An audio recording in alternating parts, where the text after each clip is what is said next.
Hello, future scientists. I am Atom.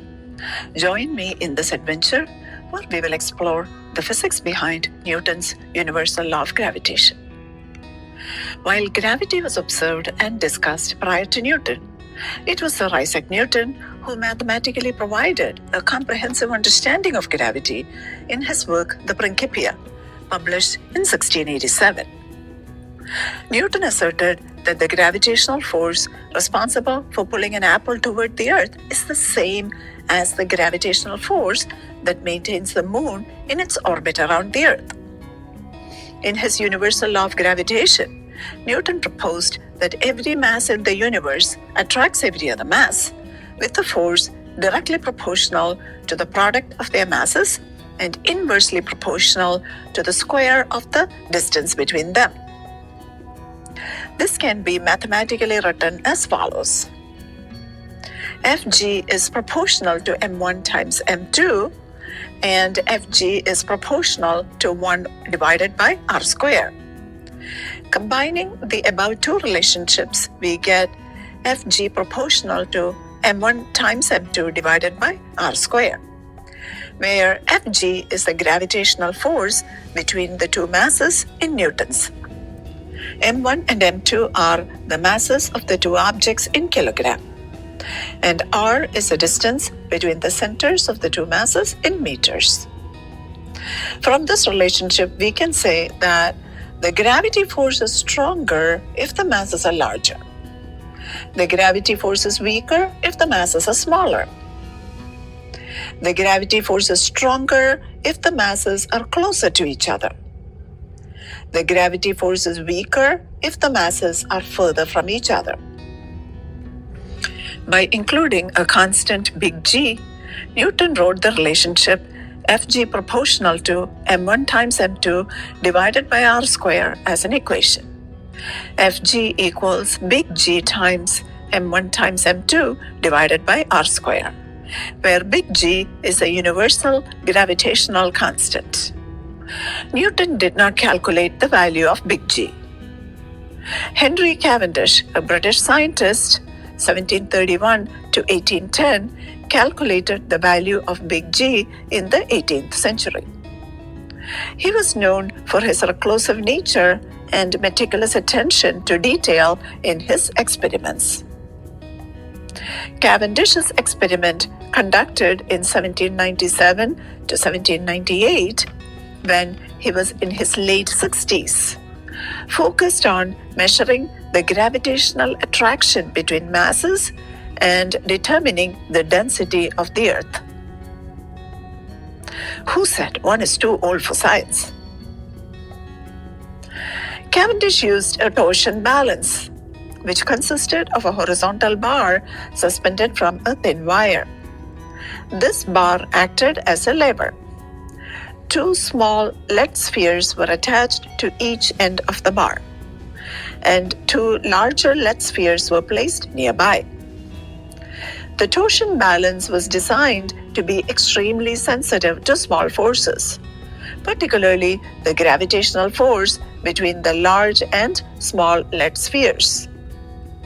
When the larger spheres exerted a gravitational pull on the smaller spheres, it caused the bar to twist slightly. The twisting motion of the bar was essentially the result of torque exerted on the bar. So what is torque? Well, torque is a rotational force that causes an object to rotate or twist around an axis or a pivot point.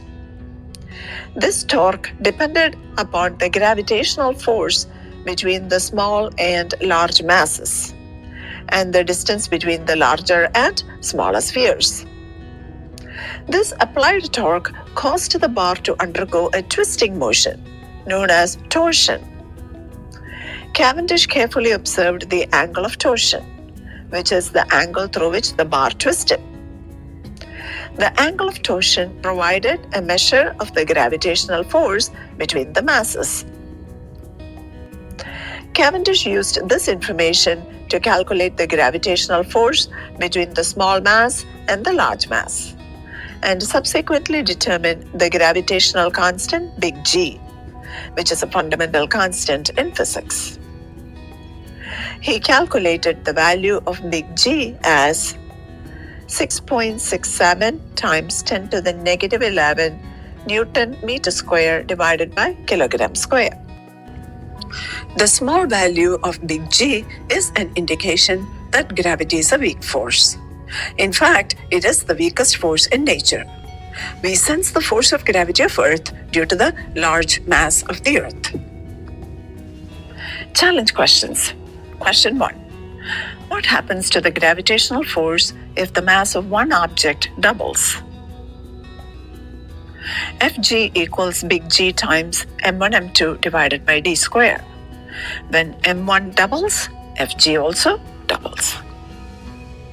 Question 2. How does the gravitational force change if the distance between two objects is tripled? Fg equals big G times m1 m2 divided by d square. The 1 over d square shows that this is inverse square law at work. So when d increases 3 times, Fg becomes 1/9 its original value. Question 3.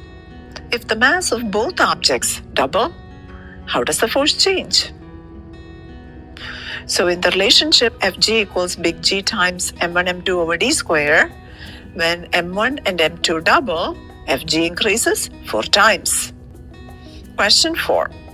Planet A and Planet B have masses 2.5 times 10 to the 24 kilogram and 4.0 times 10 to the 24 kilogram respectively. The distance between the centers of the two planets is 1.2 times 10 to the 11 meters. Calculate the gravitational force of attraction between Planet A and Planet B. And the value of G is given there. So let's look at the given data. Mass of Planet A is m1, which equals 2.5 times 10 to the 24 kilogram. Mass of Planet B is m2, which is 4.0 times 10 to the 24 kilogram. The distance between the centers of the planets, that's d, equals 1.2 times 10 to the 11 meters. And we also know the value of the universal gravitational constant, big G. So in the relationship Fg equals big G times m1 m2 divided by d square, we're going to substitute the given values into it. And we get Fg equals 4.63 times 10 to the 16 newtons. Question 5. How does the gravitational force change when one object's mass triples and the distance between the masses is halved? So Fg equals big G times m1 m2 divided by d square, and m1 triples, which means Fg should increase 3 times. Now the distance is halved, which means the masses are coming 2 times closer. So according to inverse square law, Fg is becoming 4 times stronger. So which means the net effect on Fg is such that Fg increases 12 times. As you see, the law of universal gravitation governs the forces between masses in our universe. Whether it's an apple falling or the moon orbiting the Earth, gravity is at play. Until next time, keep exploring the wonders of the cosmos. Please subscribe and like the video. Please share with other students and families. Happy learning. Thank you.